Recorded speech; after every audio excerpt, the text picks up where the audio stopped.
The introduction to Nazi Germany's political landscape is pivotal in understanding how Adolf Hitler and the Nazi Party ascended to power.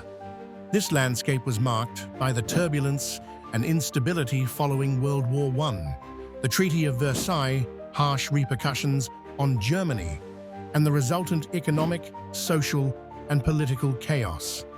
The Weimar Republic, established in 1919, struggled to maintain a stable democratic government amidst hyperinflation, unemployment, and political extremism. This fragile state created fertile ground for radical ideologies to take root, paving the way for Hitler's rise.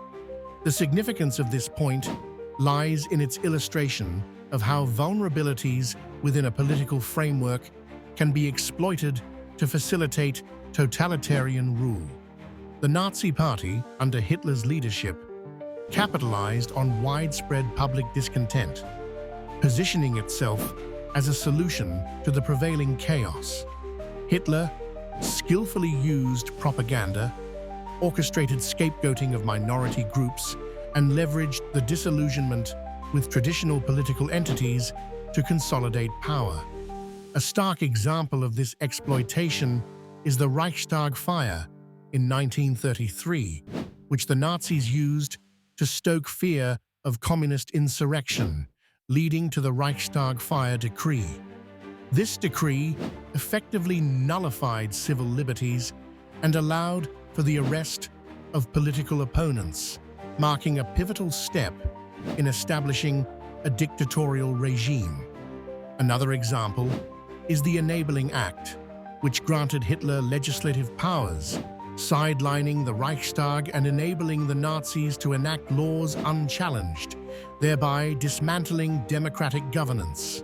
Supporters of the idea that Hitler's rise was largely facilitated by the political landscape point to the failure of the Weimar Republic to address economic despair and political fragmentation. However, this perspective is not without controversy. Critics argue that focusing solely on political instability disregards the role of social factors like deeply ingrained anti-Semitism and nationalist fervor, as well as the influence of charismatic authority in Hitler's consolidation of power. Alternative viewpoints might emphasize the role of international factors, such as the failure of Allied powers to constructively engage with post-war Germany. Challenges also include understanding the moral culpability of ordinary citizens who, swayed by propaganda, supported the Nazis' ascent. This political landscape directly influenced other aspects of Nazi Germany, such as the rapid militarization of society, the alignment of legal systems with Nazi ideology, and the eventual engagement in aggressive expansionism leading to World War II. By examining the intricacies within the political backdrop of Nazi Germany's rise, one gains deeper insights into the complex dynamics that allowed for the fall of a republic and the establishment of a totalitarian regime marked by unprecedented atrocities. The concept of how a dictator seizes power is pivotal in understanding the rise of Nazi Germany under Adolf Hitler's leadership from 1933 to 1945. At the heart of this phenomenon is the ability of a leader to manipulate political systems and public sentiment to consolidate authority. This involves exploiting weaknesses within a democratic framework, where a charismatic leader amplifies existing social and economic anxieties, promising a return to national greatness. In Nazi Germany's case, Hitler used a combination of legal maneuvers, propaganda, and political suppression to dismantle democratic institutions and establish total control. The significance of this process is profound, as it illustrates how ostensibly democratic societies can transform into totalitarian regimes when checks and balances are eroded. It shows the fragility of democracy when faced with charismatic brute force and the manipulation of civil institutions. Two major examples are the Reichstag Fire Decree and the Enabling Act. The Reichstag Fire of 1933, blamed on communists, allowed Hitler to convince President Hindenburg and the German public of the need for emergency decrees, effectively suspending civil liberties and opening the door to arrest political opponents.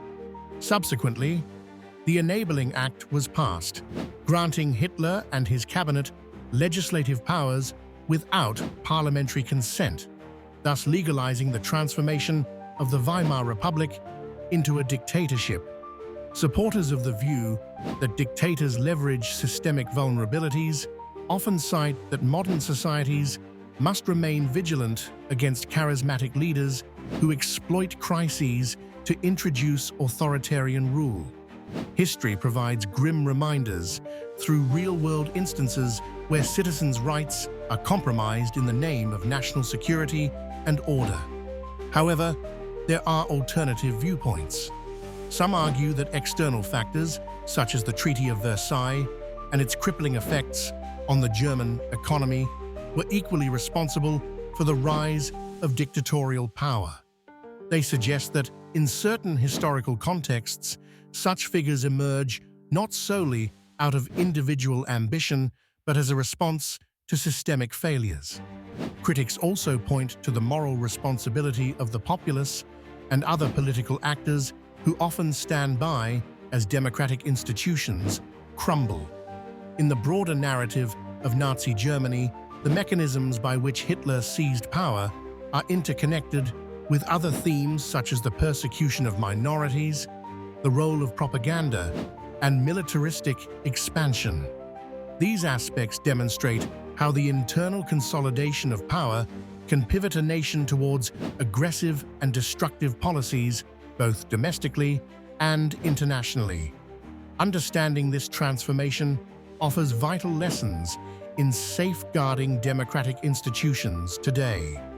Adolf Hitler's rise to power was a pivotal moment in 20th century history, setting the stage for the cataclysmic events of World War II and the Holocaust. This period, from the early 1920s to January 1933, marked the ascent of Hitler from a relatively obscure political agitator to the Chancellor of Germany, ultimately assuming dictatorial control as Führer. Central to his rise were Germany's dire socioeconomic conditions post-World War I, including the severe impacts of the Treaty of Versailles, which imposed heavy reparations on Germany, leading to widespread economic hardship and hyperinflation.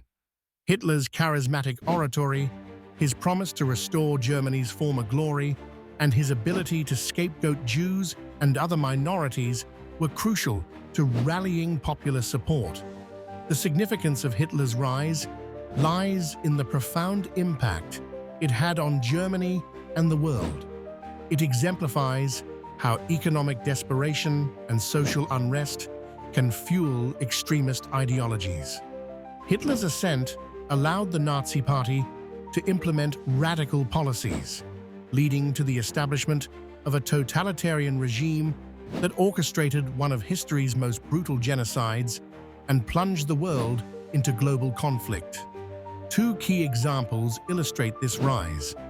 First is the Beer Hall Putsch in 1923, a failed coup attempt that initially landed Hitler in prison but gave him a national platform, during which he penned Mein Kampf, outlining his vision for Germany's future. Second, the Reichstag Fire of 1933, which Hitler used as a pretext to pass the Reichstag Fire Decree, effectively dismantling civil liberties and paving the way for the Enabling Act that granted him legislative powers independent of the Reichstag. Opinions supporting the inevitability of this rise often highlight Hitler's remarkable ability to tap into widespread discontent and use propaganda effectively to manipulate public opinion. However, challenges and controversies surrounding this viewpoint include debates about whether structural factors or Hitler's personal agency played the more decisive role in his ascent. Some historians argue that the political miscalculations of other leaders, such as President Hindenburg, were crucial, while others point to broader socio-economic forces like the Great Depression. Hitler's rise influences other aspects of Nazi Germany's history, such as the centralization of power and the aggressive foreign policy that led to World War II. Understanding how he gained power offers vital lessons on the vulnerabilities of democratic institutions and the dangers of political extremism. These elements are essential for comprehending the broader narrative of the rise and fall of Nazi Germany, encapsulating the complex interplay between individual leadership and broader societal dynamics in shaping historical events.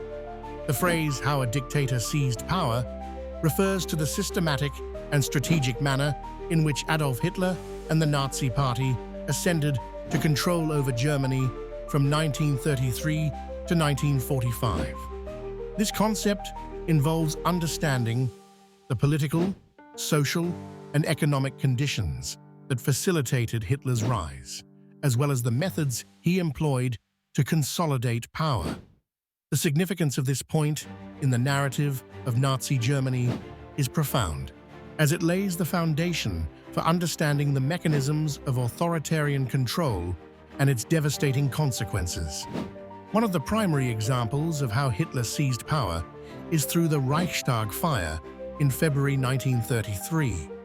After the German parliament building was set on fire, the Nazis quickly blamed the communists, using the incident as a pretext to push for the Reichstag fire decree. This decree suspended civil liberties and enabled the arrest of political opponents, significantly weakening democratic structures and opposition forces. Another pivotal moment came with the Enabling Act, passed in March 1933, which granted Hitler and his cabinet legislative powers without the Reichstag's consent. This act effectively dismantled the democratic Weimar Constitution and allowed Hitler to enact laws that solidified his authoritarian regime. Opinions on this topic emphasize that economic instability, widespread unemployment, and fear of communism made segments of the German population vulnerable to radical ideologies promising revival and stability. However, addressing how a dictator seized power also invites analysis of challenges and controversies, such as the moral implications of societal complicity and the resistance movements that opposed Nazi rule despite severe risks. Alternative viewpoints question to what extent Hitler's rise was an inevitable consequence of the conditions or a result of shrewd manipulation of the political system. Moreover, some scholars debate the role of traditional conservative elites in enabling Hitler's ascension, whether they underestimated his ambitions or saw him as a temporary pawn in their plans. Understanding how Hitler seized power connects entirely to the broader themes of totalitarian governance, human rights abuses, and the Holocaust. Recognizing the initial strategies of power consolidation offers critical insights into preventing similar authoritarian rises in modern contexts. Overall, the story of Hitler's rise is not just historical, it's a lesson in vigilance and the defense of democratic principles, illustrating how seemingly isolated steps can lead to seismic shifts in political landscapes.